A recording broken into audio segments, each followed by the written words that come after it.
All right, let's get started. Jacqueline, can we start?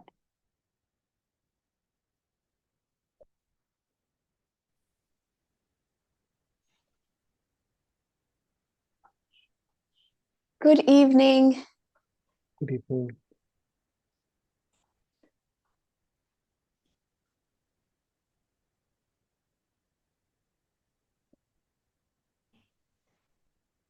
Today I was thinking of sharing about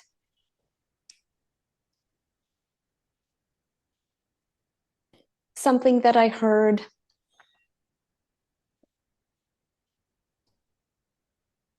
in a share once about what satsang means to one. When we attend satsang, it's a space where we can drop our daily expectations and the pressures from the outside world and tune into ourselves. And for that reason, it's such a beautiful and sacred space for me in my life that has resonated with me over the years. And for me, it doesn't need to be a particular path or a particular denomination. And that's what I value so much in this satsang in particular, is the freedom and the space to just be, even just for an hour in one day. And this morning, as I was sitting, I was watching the sunrise and was thinking about meditation also provides that space inside oneself. Of course, it's not in the company of others necessarily when we meditate, but it can create that same space. And when I learned to do yin yoga, the approach to yoga was different in the way that it also opened up space inside oneself to receive one's own inner guidance. And ideally, that is what receiving means. When we make space for ourselves, we are honoring that part of ourselves that so often in the day-to-day can get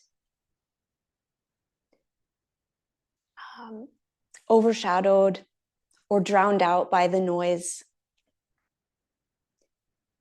So I'd like to begin by creating that space here for us.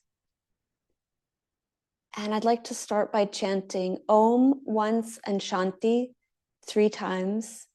And then I'll be silent for 5 minutes and we can sit together and we can listen and see what's happening in and around us without any messages telling us this or that, just ourselves. So I'm going to inhale and begin now.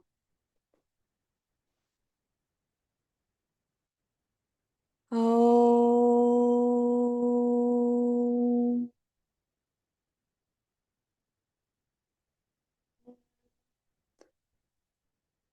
Shanti. Shanti. Shanti.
Let's bring our awareness back to right now.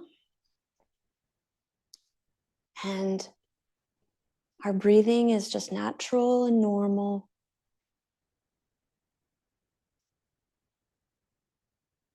And we can put aside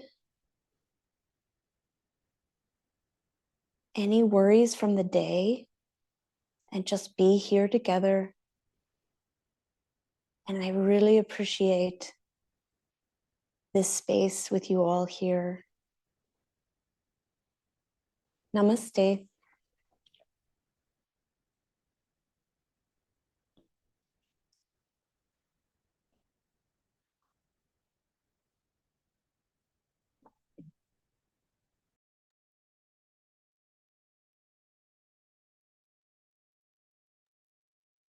Jacqueline, I would hold you for a moment, and after that, we will trouble Sarthak a little bit.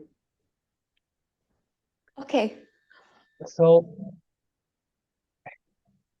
we were having a discussion the other day about the intellectual contemplation of truth and heart-based approach. Yeah. And I think we had some deep insights about about how this process takes place for different people. Yeah.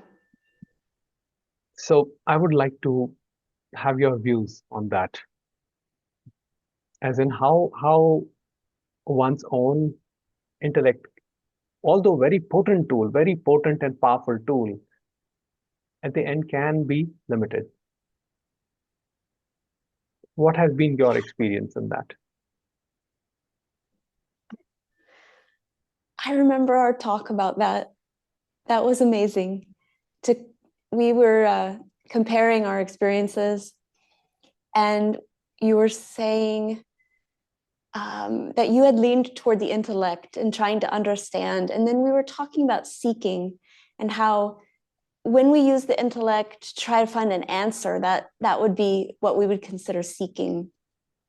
And I was talking about then my experience with letting go completely of trying to find an answer and instead turning towards resonance. I think I used the word resonance. And that to me I have just found that has stayed with me. So for a few years now, there's been no looking for an ultimate answer of any kind or a conclusion, but rather exploration, certainly enjoyable exploration of life and living, and then seeing what resonates. And that resonance is what I would call the heart space. So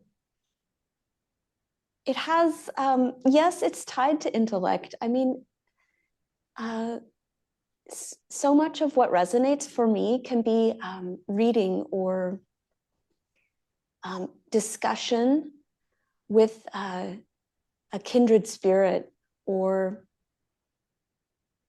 observing. And all of this takes mental focus and intellect.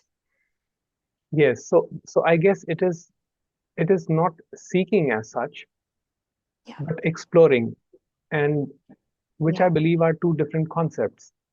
Seeking is tied with an outcome, that I want to experience truth, and exploring is just purely witnessing whatever is happening, without labeling, analyzing, or judging anything.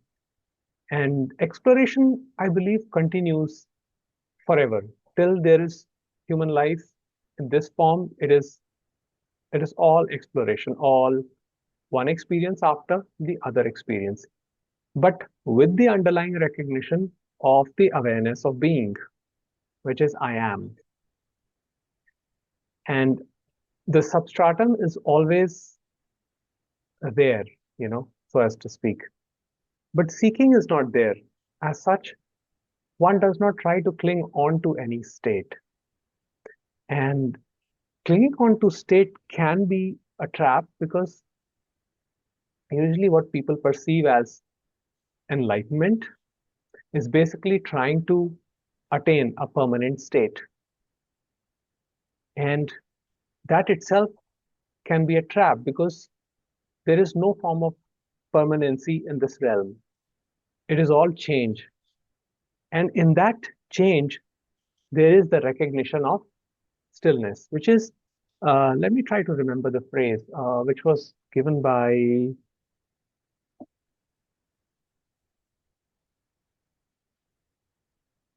Krishna Menon, the Advaita teacher, Krishna Menon. And he used, he used something like identification in flow. And what Ramesh said, understanding in action. They're both the same thing, actually. That's been my experience. So Krishna Menon has been the teacher of people like Jean Klein and Rupert Spira. Well, Jean Klein was teacher of Francis Lucille, and Francis Lucille was teacher of Rupert Spira. So they form a chain. But Krishna Menon basically refined this idea of identification in action. That means whatever is happening, it's basically a flow, and there is a recognition of truth in the flow. And that is just I am. That is one's own substratum. So that does not require intellectual exploration. At some point, the intellect just fails to give up. It just gives up completely. And the more we try to understand this using the intellect, the more complicated it becomes. It's like mind is a tool of entanglement. And the more we try to use it, we get more and more entangled. However, at some point, there is a light that shines, which I believe is the heart, and where it just becomes irrelevant as to what is being sought, by whom, and for what purpose. And I guess that brings a lot of peace. What do you think? Yeah.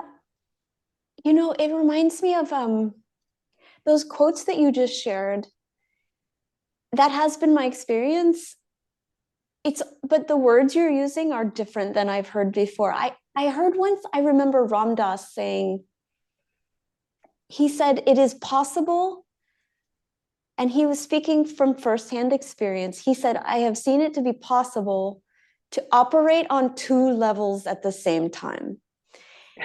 And that's just his way of saying it, but I wonder if he was pointing at the same. I think so. Maybe. Yeah. Yeah. Both levels at the same time, and neither level is the truth.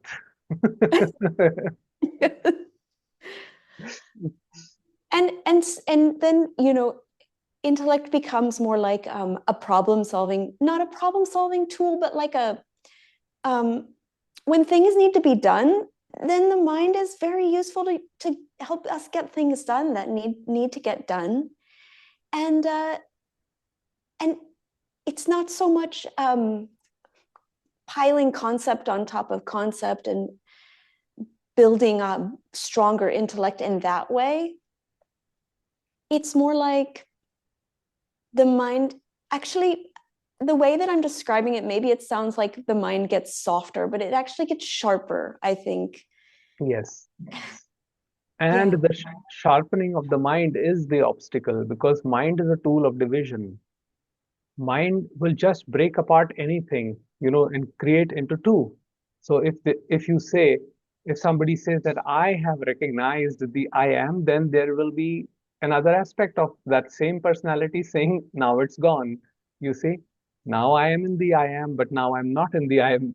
I am. I'm saying this because I did receive an email I guess a couple of months back, and the email said something like, I was in the I am, but I lost the I am. So how do I go back to the I am? But even well, I mean, what do you think about this? I would say even when we think we are not in the I am, that is also it being in the I Of am. course, I am is the Okay. being. It is the Yeah. impersonal awareness of being, which actually never goes, which is the base, which is the substratum.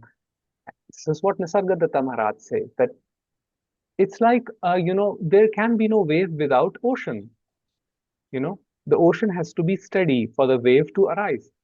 So that ocean, that steady ocean is what I am is. And there is no way of losing it because the wave always come back. So think of a wave as an emotion or a sensation, which will always rise and then come back to its own substratum. Why? Because that is its nature. The pull of this ocean, the calm ocean, the pull of I am is so strong. It is so strong that it will pull everything towards it. Yeah. And Yeah. everything emerges from this consciousness and it goes back into this consciousness. So that's why, whether it is Ramesh, I've heard this from Ramesh, I've heard this from Nisargadatta Maharaj, and interestingly, I've even heard it from Sri Ramana Maharishi, that consciousness is all there is. And when understood, this just, you know, this summarizes. If this one thing is known, it is the end of the psychological, intellectual contemplation. Yeah, that's beautiful. That's so beautiful to me because that means, and it's such a relief. It's like even when we think we're wavering in our awareness, even thinking that we are wavering in our awareness is being aware of ourselves on a certain level. So it's like, oh, you can't really go wrong.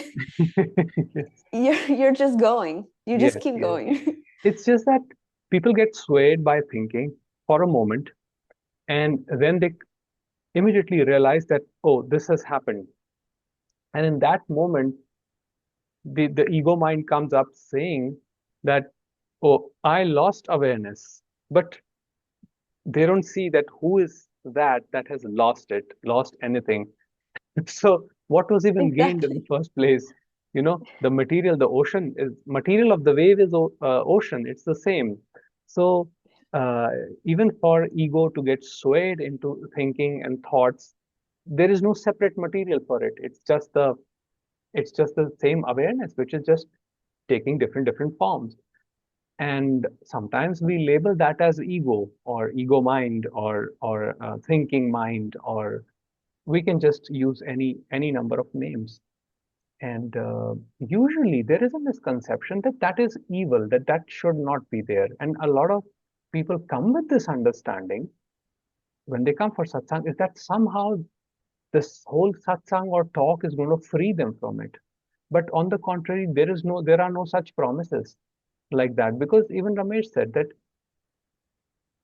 mind will quiet if it is the will of God for that individual and if it is his destiny.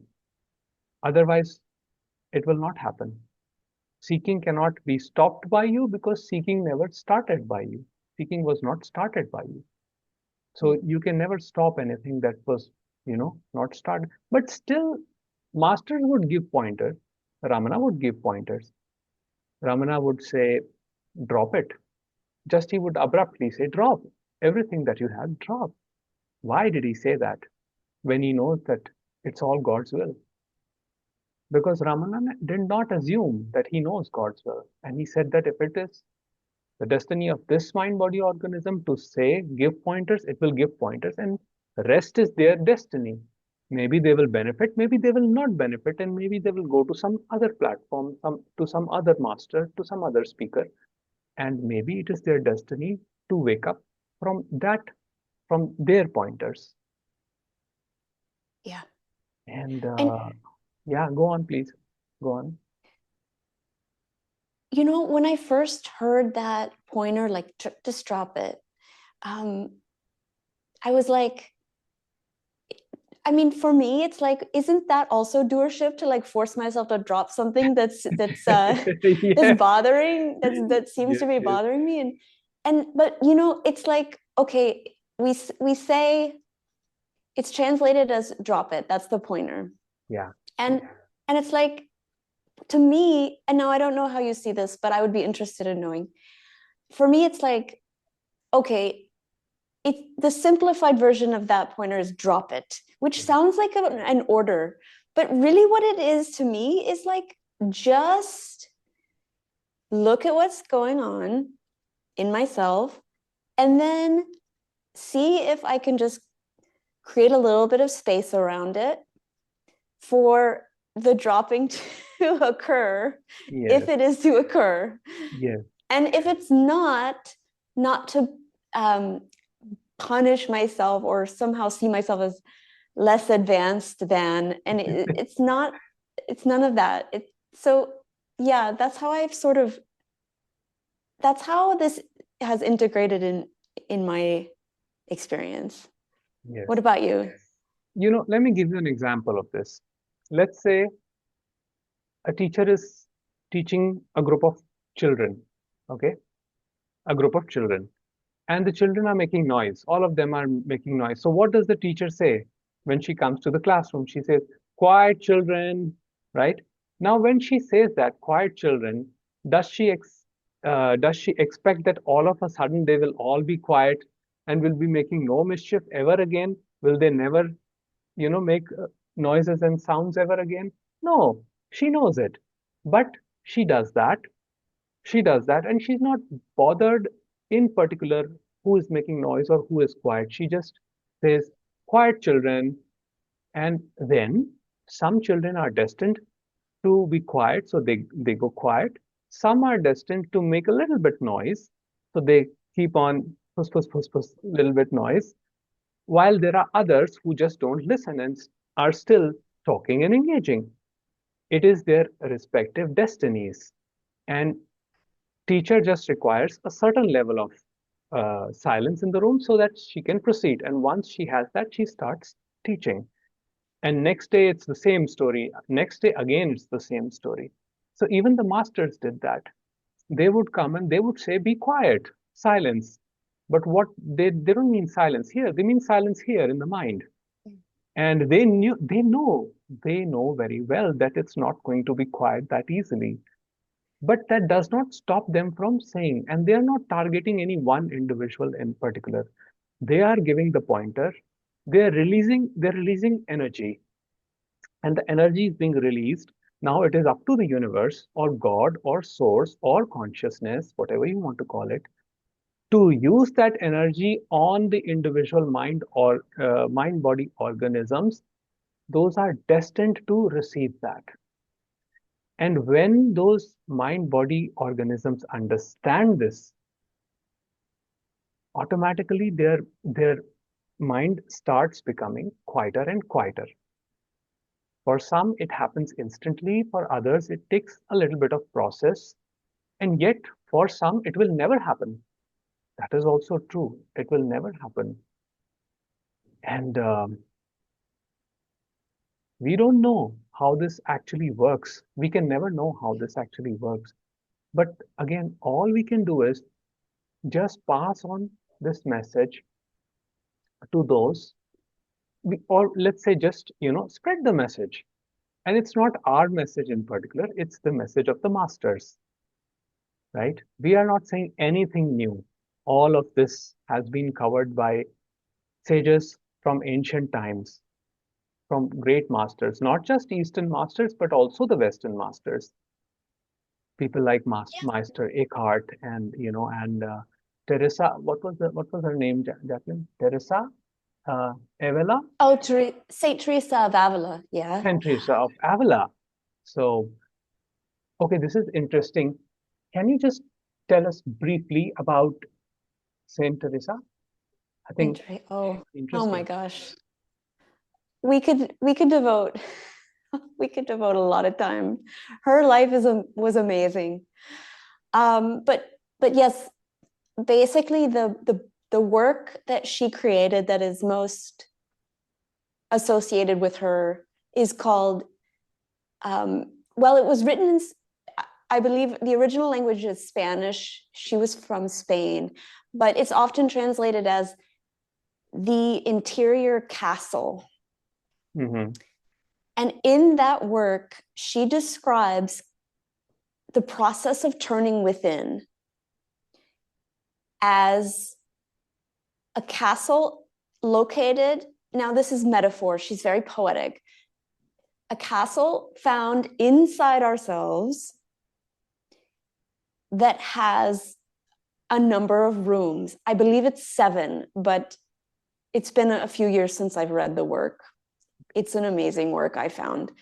And you start, the way she describes it is, you start at the exterior rooms. And she describes a lot of distractions in the outer rooms. Like, she describes actually lizards and other things that draw one's attention here and there. Isn't that true when we start on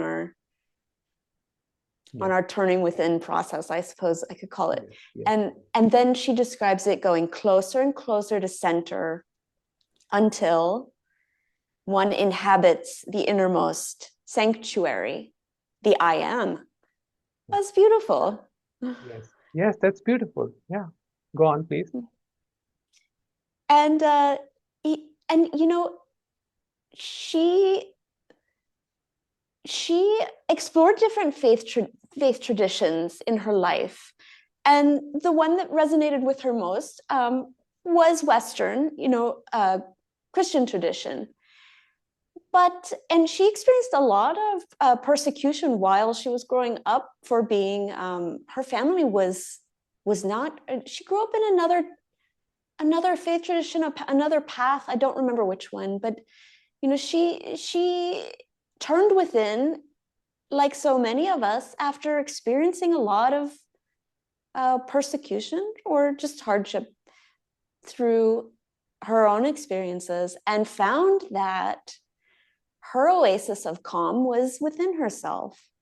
And I think today you and I were also comparing East and West quotes about I am. And we even pointed to one from the Bible that was, be still and know that I am God. Yes. And that parallels to me with this whole idea of there being an interiormost castle. What is a castle? A castle is a strong place. It's not easily breached. It's not easily torn down. It stands the test of time. It's mighty. It's it gives one a sense of security and comfort. And to find that within oneself, the interior castle, wow, what a beautiful metaphor. And when we, yes. Yeah, sorry. Go on, please go on. And I just want to end with saying that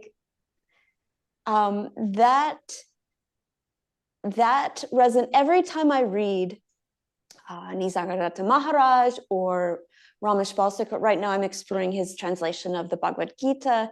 So many of these works point to the same thing, that it is our own perspective, our own attitude, our own consciousness, the way that we are experiencing the world and seeing it and being aware of each moment. That is a place, that is our own. To me, that is where the innermost interior castle lies. Yes. In fact, that's how I see it. I think that the whole idea of kingdom of heaven, right, in Christianity, is like kingdom of heaven is here and now. It is not to be found. Yes. It is just readily available. And I was listening to someone, again, I don't remember who that person was, and they were like, this whole quote in the Bible that I and my Father are one, which is actually saying that through this me, I, right? This me, I itself is a pathway to God, right? And which is, to me, is same as what Ramana said, that let I be the source of your guide, let I be your guru, and it will take you back to the source, right? And even this whole quote, if one misreads it, may seem blasphemous, that where one can think that one is saying that I am God, right? But it is only problematic if you think of God as a separate entity in manifestation, which is different from its creation. But if you think of God, consciousness, igniting each and every individual heart as its own light, as its own principle, then there actually is no separation at all, anywhere. And I believe that is what the Christ calls as the kingdom of heaven.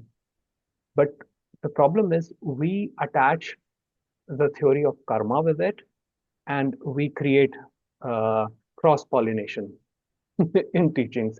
So we say that That can we happen. must, yes, we say that we must deserve the kingdom of heaven. Then we must do certain deeds that are termed as good actions, quote unquote, good actions, and avoid again what is described, quote unquote, bad actions. Then we attain the kingdom of God. But from my experience, the kingdom of God is not to be attained, but to be realized or recognized as one's own true essence. And I think I am Yes. is that.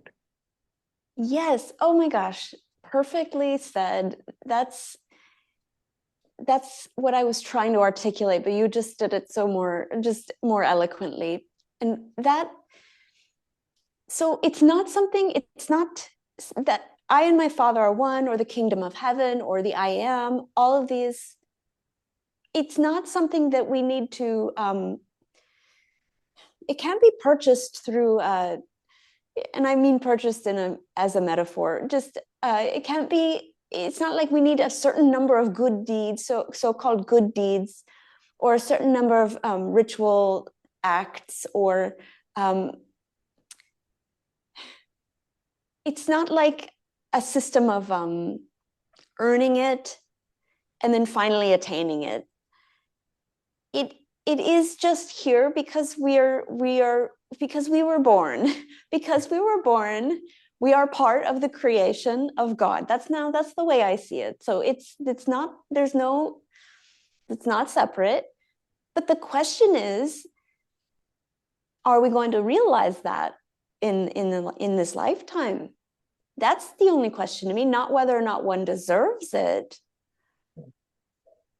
to reach the kingdom of heaven. We all, Yes. if we're alive, And Ramesh then would say, those who are destined to realize will realize.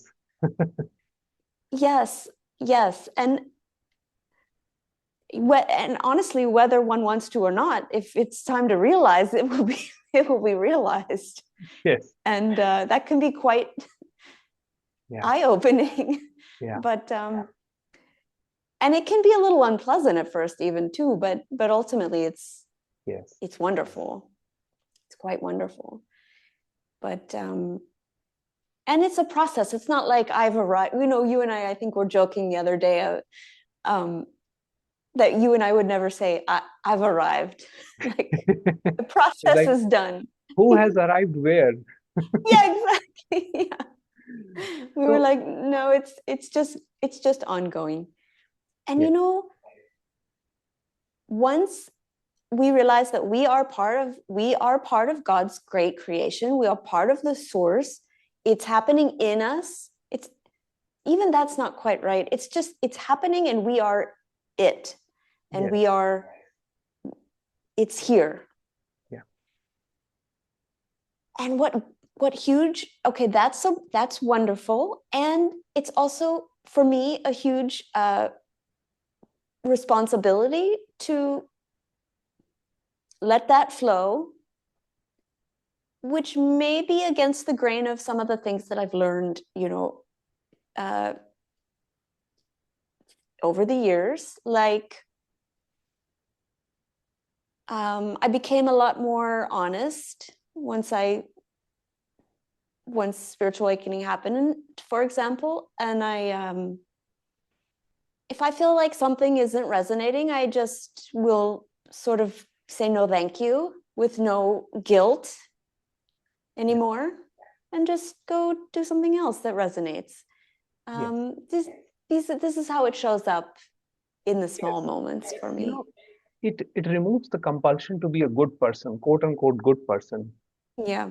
You can be in your complete rascally element if you really want to. And Yes. there are no qualms about it. And I can admit that sometimes I am a rascal, and sometimes I'm very moody, very impulsive. It happens, but it's just that I accept that facet of mine. I don't try to change it. I don't fight with it. I don't have a war with it anymore. My war with my unpleasantness has dropped. It doesn't mean that I don't experience unpleasantness. Well, Yeah. I think we all of us do experience unpleasantness all the time. Even the masters do deal with those challenges because even Ramana experienced all kinds of emotion, anger, sadness. Even Ramana would show anger at certain things. You know, when ashram's cleanliness was in question, he would get upset. Or when he saw, the food not being distributed properly in the ashram, he would get upset. And he was, I think, very possessive about his cow, Lakshmi. And there are many other facets. Even Nisargadatta Maharaj, uh, Nisargadatta Maharaj had a very, very reactive, short-tempered system. And Ramesh would say that my master's fuse would just go off randomly here and there, you know. But the beauty is that, first of all, he said that I have dealt with this and I'm not at war with it. Like it is there in my system and it's just what it is. But at the same time, it doesn't stick to him. These things do not stick because the whole illusion of the world has actually dropped in that case. That does not mean world is not that that world is an illusion. It does not mean that. What it means is simply the filtered perception that is animating or let's say coloring worldly objects that has been removed now. Yeah. So nothing sticks to them. They don't see anybody as the doer, not even themselves. So the masters do not live with guilt. They do not live with malice, spite. Things may be going wrong here and there all the time. Nothing, they don't carry anything forward. Whereas problem with the ego mind is that it wants to continue everything in horizontal time. So maybe that we will take up another time, I guess. So would you like to add something, Jackie? I just think that that makes them so much more relatable than like the fact that you're saying, each of these amazing wise elders had moods and reactions, and yet they were able to exemplify how it's possible to have that happen and then also not carry a lot of beating oneself up for it, or carrying a lot of just carrying it forward into just, it seems like some people can carry things for years, and I'm sure I used to hang on to things too, even if I had a reaction that I deemed at the time less than ideal. We could all carry shame infinitely if we don't uh, if we don't see it for what it just is. And so these people like Ramana Maharshi, or like you were saying, or just Nisargadatta Maharaj, who you said he would exhibit temper or moments of frustration, let's say. Doesn't that make them more relatable? And it sort of removes the idea that to be spiritual, you have to be what we think of as perfect, which is just that's not true. It's not a true thing. It's not a thing. Yeah, yeah. These people did not live in concepts. They did not live in Yeah. concepts. They lived in reality, in Yeah. their own truth. They were, just like you light a lamp. They were illuminated by their own truth, and they did not carry concept. You only carry resentment when you carry concept, when you carry the story. But when you understand the illusion of the separate self or me, the story drops down. And then the natural biological organism may still be reactive and still may, act and react according to its conditioning, but nothing sticks to that organism. So it lives more spontaneously. This is what Maharaj says in his book, I Am That. Yeah. And haven't you noticed too, I would add, that all of these examples that you just mentioned, all of these people also had some kind of amazing ability to spot um, shame and guilt rising in a visitor, and then immediately just somehow say the right things and it would just remove it. It would just remove it, or at least uncover it. Yeah. Yes, the Advaita masters did not did not put any medicine on the burn. In fact, they just made it worse. They were like, get it out. Nisargadatta Maharaj would never comfort anybody who was Yeah. experiencing that kind of conditioning. In fact, he would become even more forceful in his. For Nisargadatta Maharaj, it was simple. He would destroy anything that came between you and the self and the eternal self. Yes, even Papaji. Yes. There's a satsang where a visitor says to him, "I don't even feel like I'm worthy to be here." And he looked at her and he immediately said, "Who told you that?" Yeah. In a very stern but kind way, both saying like, look at where that comes from. Where does that belief come from?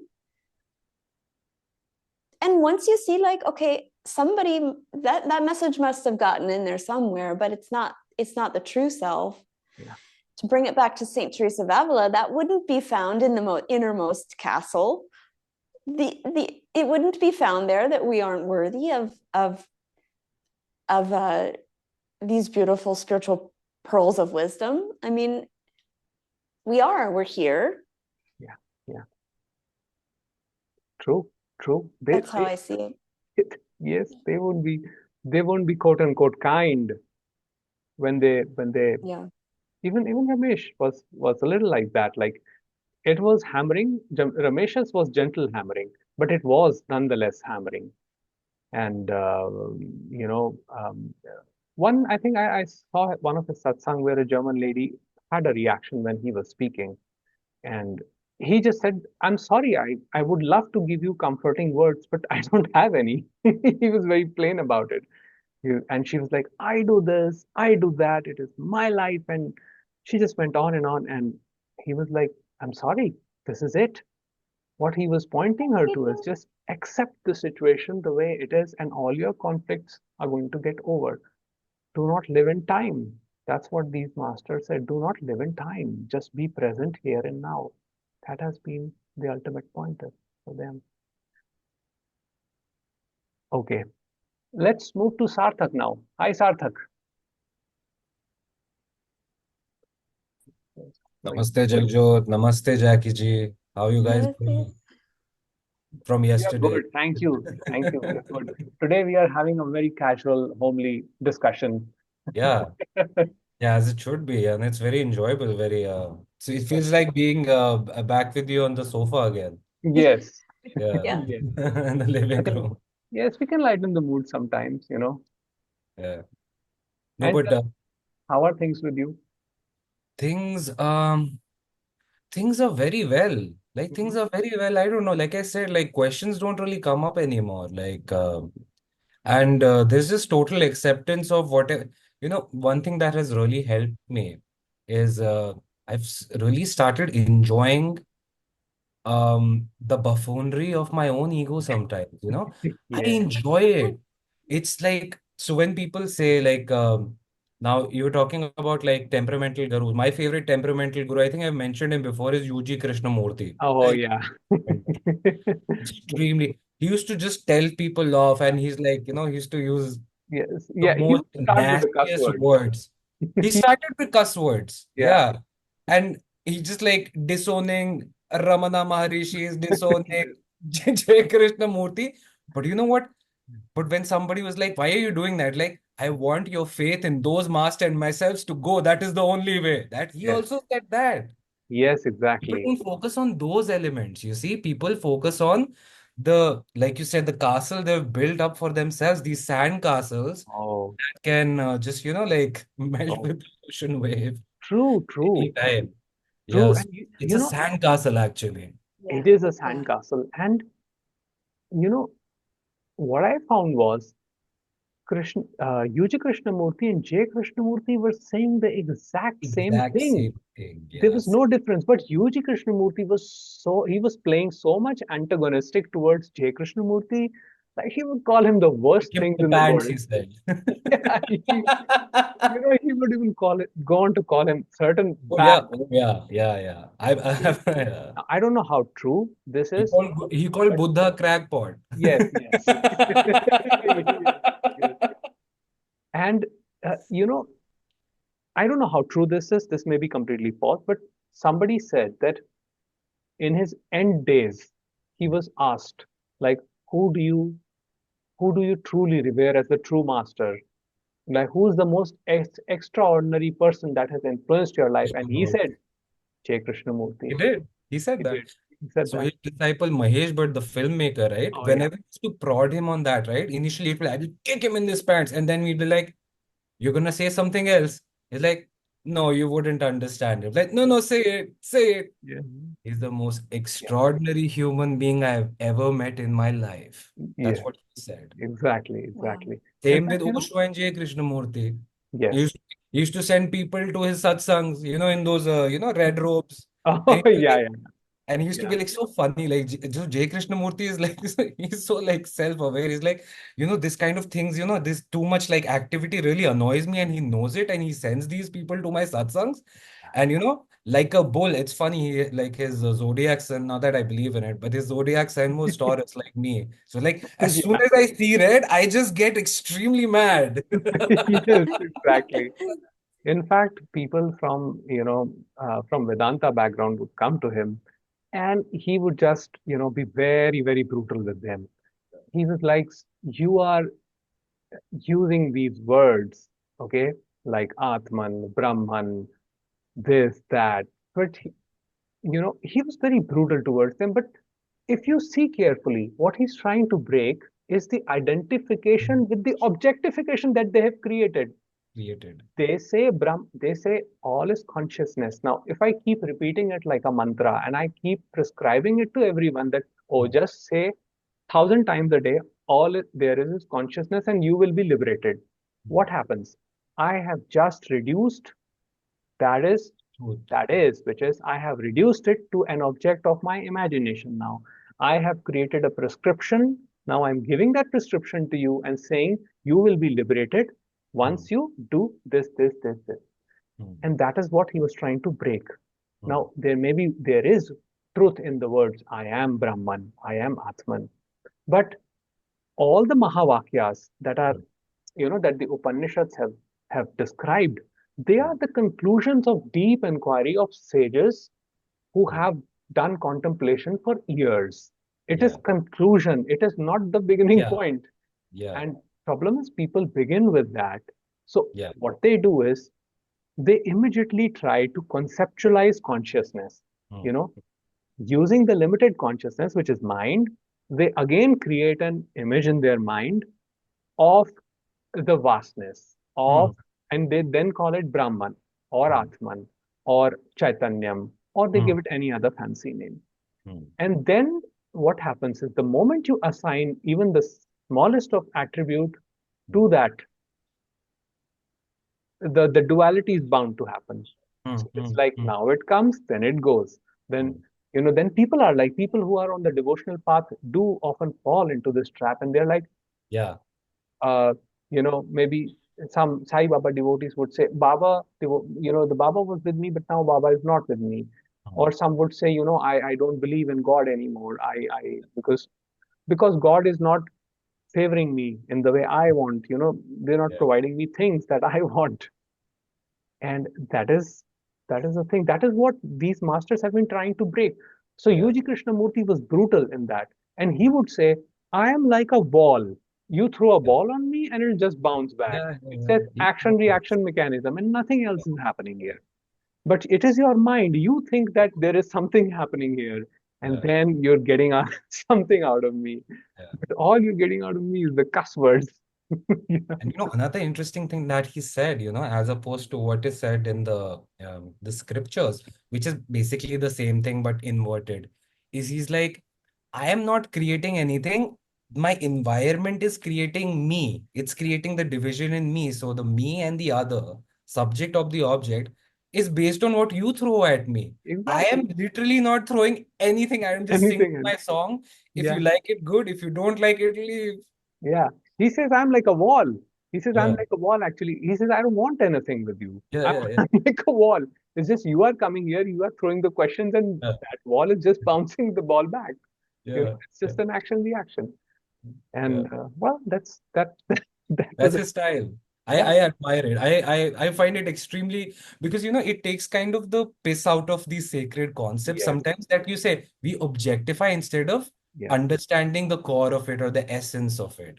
So You it's know, like it's a rude awakening for people who are like because these are affirmations, right? This yes, is like basically like a top-down approach. Whereas, like I remember, can I share something? yes, please go on. Oh my God, like I was watching this, Roger Castillo, right? Hmm. Ramesh's disciple who also gives joint Yes, satsang with yes, yes, Gautam. yes, Roger. Yeah, yeah. So Roger went to his satsang, okay? And he started going off about how they met for the first time. And he was like, when I met Ramesh for the first time, I just read, I am that. Top-down approach, Yeah, right? Jobs in niche. exactly. So he went there and he was like, I am Brahman. I am consciousness. You know, Yeah, consciousness is speaking to consciousness, yes, right? And exactly. then Ramesh was like, no, the separate individual identified with the Yes, body yes. is Oh, talking to another ego body. He was like, yes. no, no, I am consciousness. I'm consciousness. Oh boy, boy. This happened with me and Gautam. This happened Yeah, with me and Gautam. yeah, it When I happens. started communicating with him, Gautam said, stop using non-dual language. He Yeah, said, don't use non-dual language with me. He was happens. very stern about it. And I immediately realized, oh boy, I'm doing that because I started the conversation with him like this. Like it is that this entity wants to speak to that entity over there, but we are both the same. He's saying, please do not use that kind of language. Just let's talk normally so that we can So be on. important though. It's so important. Yeah. And that is ego. That is ego Ego. because it comes with an assumption that I Supreme. now know. Yeah, Yeah. I now know because I have read I am Brahman. Now I Mm. have realized my nature and I'm sitting here in front of the master. And what masters do is they destroy the fake humility. And UG Krishnamurti did it Oh most yeah. perfectly. Yeah. He would be Yeah. like this gentleman who's sitting here and speaking in a very, very calm tone and saying all is Brahman, all is Chaitanyam. He's saying this is his conditioning, this is the pure ego that is acting. You just call him a rascal and then see his reaction. So, Exactly. so, so you would say Funny how they work, man. rascal, They're amazing. Like at you what would they say rascal in an orange robe, and then immediately there would be a flare up. How dare you? And then, like, he would go on to cuss even the Shankaracharyas and Yeah, all, yeah. yeah, Oh, the whole heritage. the whole heritage. And in that moment, you know, Mm. all the person who was listening, who was completely tied up with all the systems, all the organizations would actually flare up, you know, Yeah. flare up. How dare you're questioning tradition? How dare you're Yeah, questioning yeah, yeah, beliefs?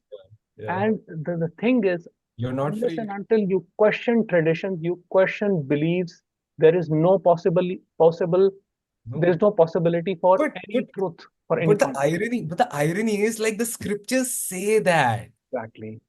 The They scriptures, like they have a disclaimer for that. Like, don't believe this. Try it out. If it works, it works. If it doesn't work, don't like come to us. yes, scriptures, Sarthak, the thing with scriptures is like people should be very, very careful when they go to scriptures. Oh yeah. And I think that they should start first themselves. They should start first themselves. Let them make mistake. Let their ego rise up. Let them misunderstand the scriptures because then life experience will teach them and they will have a course correction. But if they just go straight away to a teacher, and try to decipher the scriptures, there will be problems because they will just buy a version of which is somebody else's version, and they will just try to, straight away. And scriptures give you the option to exit at many different Yeah. points, but Yeah. in between the scriptures, the Maya is at its peak. Yeah. The Maya can also be at its peak because one can read the scriptures and say, I know, just like Roger would, Yeah. go Yeah. to Yeah. Ramesh and say, I have read, I am that, and now I Ah, know it, I and am now I am consciousness. all pervading consciousness, you Yeah. know, and Everything is God's will, even this conversation. everything. Okay, let's have a discussion about that. God's will. What is that? What does it mean? It is not an affirmation. God's will, everything is God's will, is not an intellectual understanding at all. It is the understanding of the heart, Hmm. right? It's like when a painful event happens in an individual's life, let's say loss of a loved one, natural calamity, losses in business, emotional turbulence, depression, or anything may be happening, dark night of the soul may be happening in a person's life. When there is this complete understanding that everything is God's will. Now, Hmm. when I say complete understanding, what I mean is that it is not limited to the intellect. There is no contemplation about it. Hmm. It's not that I'm counting the events on my hand. Oh, Hmm. this happened according to me, that happened. No, it wasn't according to me. That means God was favorable at this time and unfavorable at that time. I'm not evaluating by my Yeah. mind. I'm just witnessing it through the heart, or let's say it is being witnessed through the heart. So all the pain and suffering that one is undertaking in that moment is allowed completely with the understanding that it is God's will. It is a knowing of the heart. It is not an intellectual understanding. And I have seen many people use it as a defense Oh, yeah. when they would talk, and they would be very, very Or, anxious or to while talking. control or to control people sometimes. To control people, yes, of course. They would say, oh, you are suffering, because it was God's will. Well, I did something bad to you, God's will. yeah, it is God's will. Exactly. I said something nasty to you, it's God's will. And that is why, thank God, that is why Ramesh came up with this beautiful concept. And his concept was the created object cannot know the will of the creator source. Yeah. It can only obey the cosmic law, but it cannot decipher what is cosmic law. So anyone trying to say that I know God's will, and by the way, that is the root cause of of wars. That is the root Oh, cause yeah. of hatred, human hatred. When people say that I know God's will, they say we know God's will and what we are doing is correct. And Ramesh clearly said the 3D object, the limited mind cannot understand the universal mind. All you can do is just act spontaneously in a given moment. And the beauty is, Sarthak, the this biological entity is actually very intelligent. Oh, yeah. It is an intelligent, like the nature has It's designed. working on its own. Yes, and it is inherently very peaceful. Now, this is what UG Krishnamurti said. He Oh, said, yeah. this is inherently very, very peaceful. And there is actually no need to train it. There is no need to do anything to make it calm. No meditation, no yoga, nothing. Not that those things are bad. They have their own benefits. And I do them too. I do yoga, I do meditation, everything. But it is not done with any objective, Hmm. you know. It just happens as a flow because my body is used to certain routine. It happens as a flow. Some do yoga, some do dancing. The Hmm. dervishes, they would do dancing. That is their yoga, you know. Yeah. And it's different for different people. And but yes, to say that one knows God's will and that it is an intellectual understanding, I remember one young man who was sitting one time in a restaurant with me and talking about this, and he would just use God's will Oh, in God, every these restaurant sentence. people, let me tell you. Oh, yeah, yeah. But he was like, okay, my father died because it was God's will, and then like I got Oh. my marriage ended because it was God's will, and at some point he was like, I'll be happy because I think it is God's will. Hmm. And I didn't say anything. I was Hmm. quiet. But what I could understand is that he was trying to use the concept. Use it. He was trying to use the concept for personal outcome, for just, quite frankly, suppress grief. yes, exactly. And if the grief is allowed to just flow, which is a beautiful emotion. Grief is the beautiful, beautiful emotion. It is outlet. Otherwise, if grief is not allowed to flow, then it either manifests as anger and sadness, which is also okay if it happens. But if grief is allowed, then one does not need any of that. So this understanding that everything is God's will is not an intellectual understanding. Something Roger also said, like in one of his videos, was like 5 things I learned from. So, like in his, I have to like hand it to him. He's very humble. He was like, I'll tell you all the mistakes I made with Ramesh ji. Okay. And how he took me for to task for it. Oh boy. At the end, he said something that kind of blew my mind at that time. Like I had like a strong experience. He said, and then it passed as it does. So he said something to the effect of, we're talking about God's will, okay? But here's the thing, like your free will is God's will. Like, what if your feeling, he used the word feeling of free will, Yeah, which I loved. He was like, the feeling that when you're living through life, you're feeling, yeah, I'm making this decision. yeah, That is God's will. exactly. And God's will and your free will is the same thing. Isn't that beautiful? And then suddenly I was like, my freedom is God's will. What am I worried about? No, no. True, very true. In fact, Ramana Maharishi himself said that even a finger that you lift is through God's will. So what we perceive as my God is my will. Now, again, the masters give a little bit of discount. Ramesh would give a discount. He says that, okay, Hmm. you do have the free will to make a choice, right? You Decision. can make a choice. That is, but again, you know, at other occasions, he would say, even notice how that choice is being made. How Hmm. many factors are playing in that event where you make a choice? And Hmm. just consider how many of those factors are you in control of.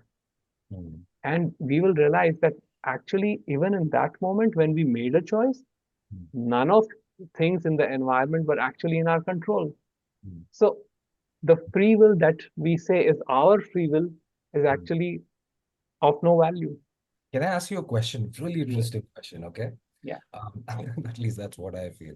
Um, so I want you to talk a little bit about, because this is like, again, I was started out with like the buffoonery of the ego sometimes, right?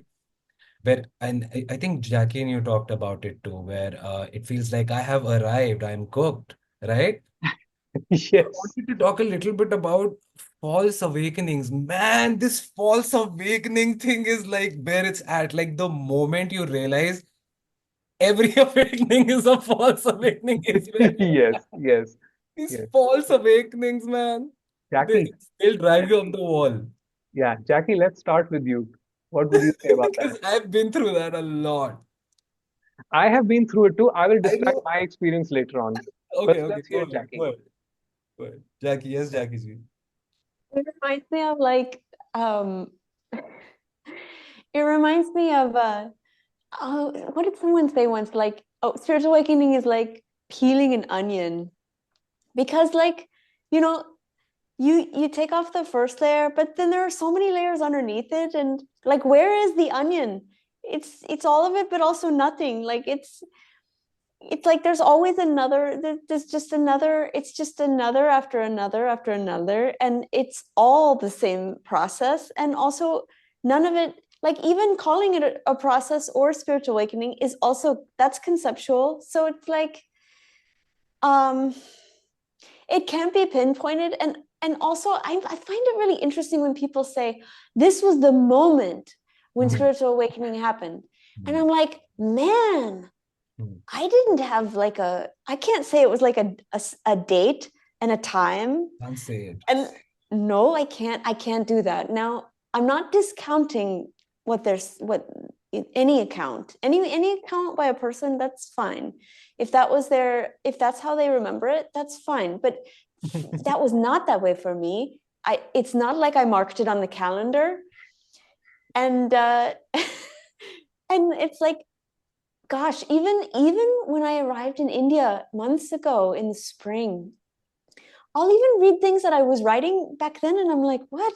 Like, Yeah. yeah. And so That's not obviously way true it's still anymore. happening. It just keeps going. It just keeps going. When Maharaj said, he's like, I am that is nothing. My real teaching came after. Like, I'm like, Exactly. if they are saying it, who the hell are we? Exactly. Who the And hell? and Ramesh would say enlightenment is not a certifiable event. It is Yeah. Yeah. not a certifiable event. And generally speaking, the biological organism more or less remains the same before and after. The only difference that happens is that things do not stick. Things are still felt. In fact, they're felt in higher Felt intensity. more. Yes, because one becomes more sensitive. As mind becomes more clear, you become more sensitive. You actually become very sensitive. So you experience the highs of the highs and lows of the lows. But again, it's like a spike that happens and then it just flatlines. And a Mhm. majority of your life is like flatlined response to life. Yeah.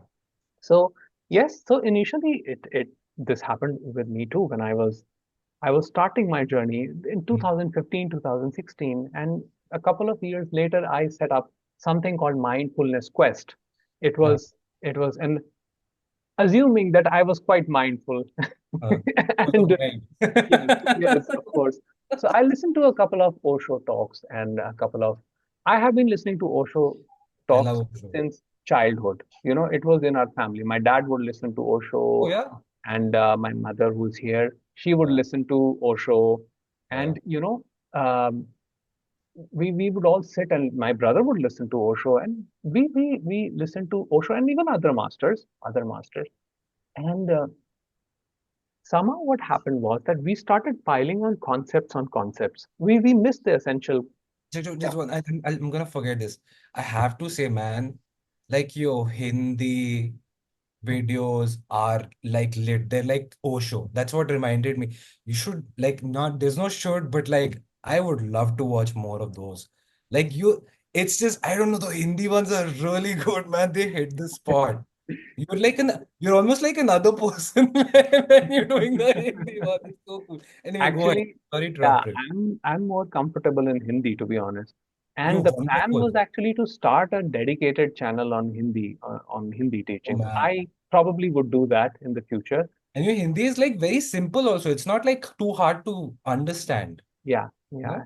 yeah. I have been listening to a lot of Hindi lectures from different teachers, and I have grown up in Uttar Pradesh, in the state of Uttar Pradesh. So there they would speak Of course. really solid Hindi, and Hum and up.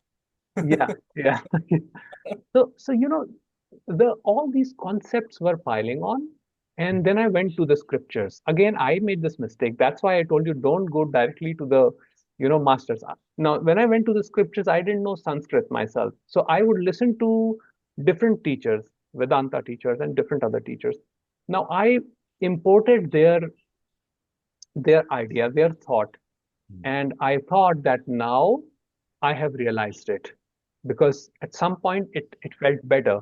But the thing was that life hadn't hit me. There were a couple of hits that were left. And in that moment, I started this small entity called Mindfulness Quest, where I would write articles and I would make a couple of short videos, and where I would give a lot of concepts to people, which were actually based on a lot of doership. Mhm. And they were like, you should be like this, and you should do these exercises to control yourself. The whole idea was like control your mind, that somehow that there is some entity here who can control the mind and thoughts and everything. And man, it just kept increasing that separation, and there was a lot of reactivity, and at some point I started feeling that how am I even giving these pointers to people when I'm myself struggling with them. And at one point I just broke down. I was like, I'm not actually good enough for this work, and I just completely surrendered to it. Yeah, there was this high. Imposter syndrome sets in, huh? Yes, yes, and Mhm. yes, imposter syndrome. Yes, that was it. And I just Mhm. completely gave up, and I stopped producing content at totally. Mhm. And and then I just found myself at ease. Mm. At some point, it was like there was no seeking for anything, and I was just being myself. Mm. And I remember I would walk on my terrace and I would notice that there is a spacious awareness here, and nothing else. And day-to-day things still bothered me. I'm still bothered by people blowing horns in their cars. I still get irritated by I'm bothered by the ring. Ding ring. dong. Oh yes. Oh, In fact, you know what? much. Just 2 days back, we just broke. Mm. We didn't break, like well, we, uh, we just uninstalled Jacqueline's doorbell in our house because Okay. it Okay. was so loud. Loud. It It's felt loud. like for other people, it's like that's a doorbell. And And, and why are I, you getting so affected by this? Yeah. yes, why are you getting so affected by this? And I'm like, man, when it rings, it like it blows Yeah. up because I can hear every sound. I'm sitting very quietly. I'm just by myself, and something hits me that so we just uninstalled Mm. the doorbell, and we Gonna were do like, that. if anybody has to come, they will brave through, come up and just knock the door and Yeah. come inside. Yeah, I mean, yeah, works. Like, why fix it when it That even works? that works. Yeah. So, these are certain things, where the biological organism, even after awakening, is sensitive too. Yeah. But Can I ask you, yes, can I ask, because I forget. yes, Another thing that happens is, it's really crazy, but you're totally silent, okay, when you're around people.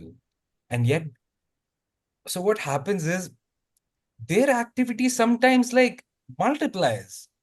And they start overthinking in front of you because they're like, oh my God, I need to express myself. I need to express myself. I won't get this opportunity again, right? exactly. Right, that happens, especially with good listeners. Yes. But more than that, sometimes I find they, because you're silent, they start judging themselves way more than before. Yes. And then they're like, you did this. I'm like, Yeah. I'm just speaking my mind. That's all I'm doing. And there's Why are you nothing here. quiet?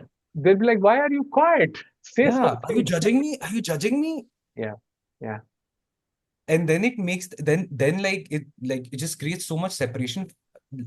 just separation, not from their end, just in Of course. general. Yes. Yes. Yes. And you're like, and then you're like, okay, let this pass.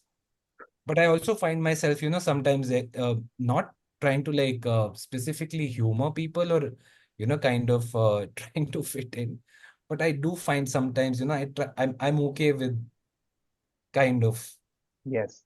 being self-deprecating sometimes. Honestly, I think it helps you if you're a bit Yes. Yes. self-deprecating. And I read this in Ramesh's book. He was like, it's okay if people think you're less than them, even if you're not, right? yes. Yes. But it's not okay for you to feel superior than them Yes. Yes. because that will bolster the ego. Yes. Of course. Of course. In fact, I think many masters did that. Let's take example of Sri Ramana Maharishi or Nisargadatta Maharaj for that matter. What happened was people would come up with their problems, okay, to sages because they think that master is sitting there and he will solve their problem. So they would say like, you know we're not having children, or we're not having prosperity at home, and they would come and touch his feet and bless, ask for blessings, and then they would ask for some remedy for prescription. And Ramana Maharishi would say, okay, what is your practice? If somebody said it is japa, they say, okay, keep doing japa. He would not give them Advaita Gyan or information because he knows that at that level of consciousness, it is not tuned right now. It is still in its own fantasy. And so he would lower himself as an act of compassion. It's Yeah, an act of love. It's an act of compassion. it's an act of It love. doesn't come from arrogance. No. And I think it is when we are in presence of such people who are like not yet where the mind is not yet mature enough to understand what is being conveyed, it is sometimes okay to just be a little compassionate to them. And of course, one doesn't need to change oneself for them or force oneself to speak just so that they can feel better. But Mm. at the same time, not. not even try to tell them too much. You know what I'm saying? Yeah. Not even try to tell them too much. Not, it's not like that Then person they'll is. be like, why aren't you speaking? Yes, exactly. And the response could be, it's like, because right now I don't feel like speaking. Yeah, And but I really enjoyed your conversation, whatever you were. I would like to hear you more, you know. agreed. It can Yeah. be a simple response. That response is an act of compassion. Honestly, when you do that, right, the conversation does become smooth, and there's a trust factor that comes in. Where like, Yeah. oh, okay, this person is not, the usual garden variety person where he's silently judging you. Yeah. Yeah. No, they understand, and they feel that they are being met at their level wherever they are right now. They are being met by this person at their Yeah. level. And So they're very grateful for that they're too. grateful for that, and it may not show up immediately, but later on they will say that, they will always feel Mm. secure or Yeah, peaceful in your yeah, company when you yeah, do that. So I think that's an act of compassion. it is. And yes, some people even get aggressive when you're quiet Oh, sometimes. happened to me so many times. Didn't I mention when I was sitting there and I was like, the ego is like, I don't like the word ego. And you know what I thought? I was like, dude, let me give you a knife and you slice yourself open, show me where the soul is. Because that's what I'm sure that's what he meant by it was like, I'm not the ego, I'm the soul. Yeah, yeah, Anyway, yeah, but let me share something funny with you, okay? Like this happened in the satsang we went to in Delhi together for Gautam. yeah, And my mom still teases me about it because I mentioned this to her. yeah, What happened was, I don't know, I found it very funny. It was kind of like just like you, where you were like kind of coming at him with a concept, and he was like, let's not use that language. yeah, It was a similar thing happened with me. yeah, So I was there. You remember that gentleman who was creating a bit of a ruckus? He yeah, was pushing back against him.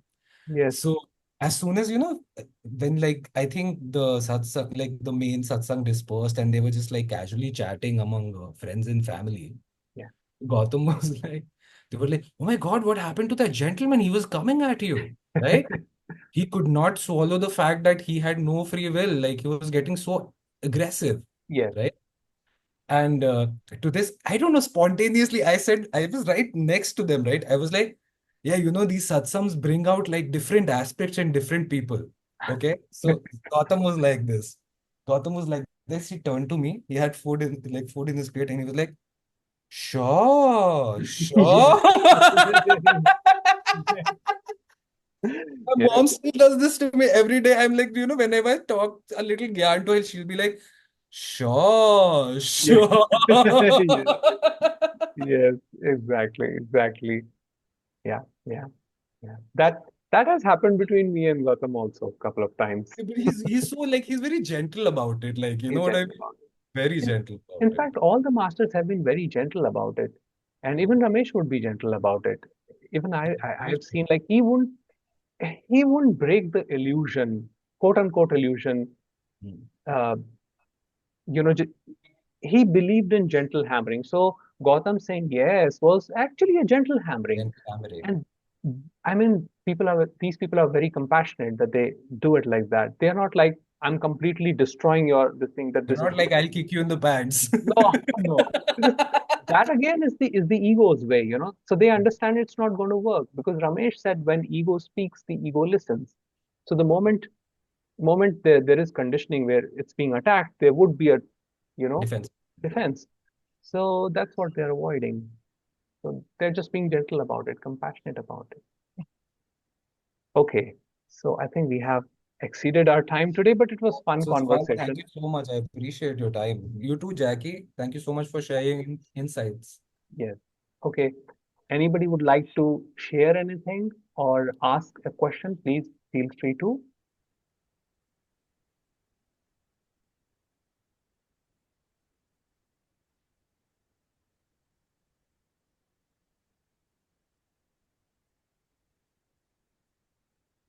You can raise your hand and I will unmute you, and you can ask your question, or you can just share anything if you like.